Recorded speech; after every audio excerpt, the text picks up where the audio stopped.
Luto tayo ngayon ng chicken adobo, ang walang kamatayang adobo. Ito ang ingredients.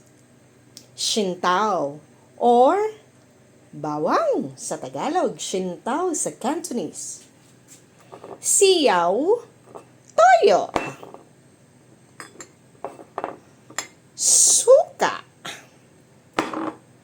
Ako kasi nilalagyan ko ng ketchup kasi gusto ko yung medyo may pula onte.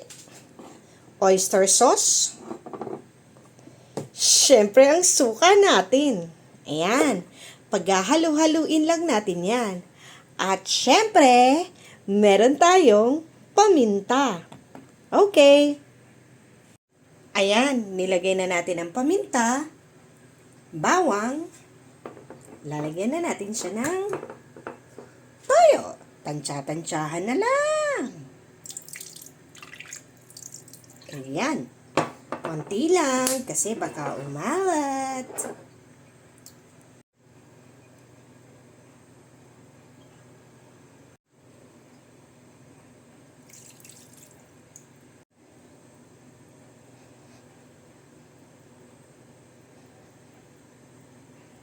Bubuksan na natin.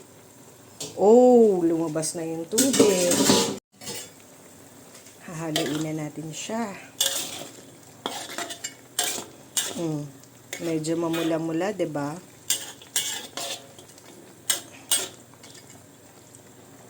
Ito yung style ko sa pagluto ng adobo.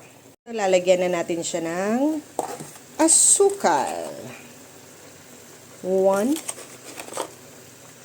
2, 3, 4. Lagyan natin ng sili. Ilagay na natin yung sili. Hindi ko na pinakita sa inyo, pero 2 piraso yan na iniwa-hiwa ko. Yan, malapit na maluto!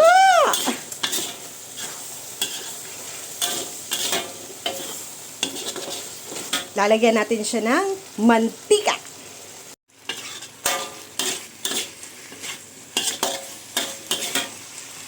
Yan.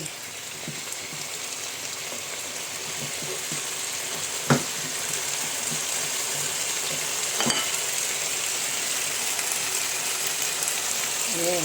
Konti lang. Yung tipong mapiprito natin siya.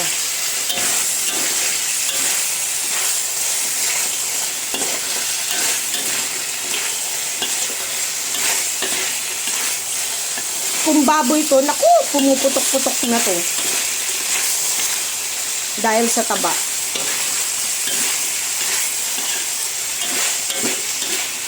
Okay. Okay na ha. Ilalagay na natin to. Wait, lagyan natin ng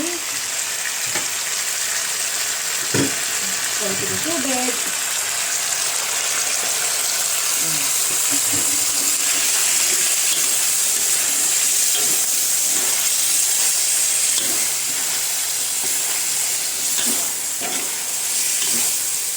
Ayan.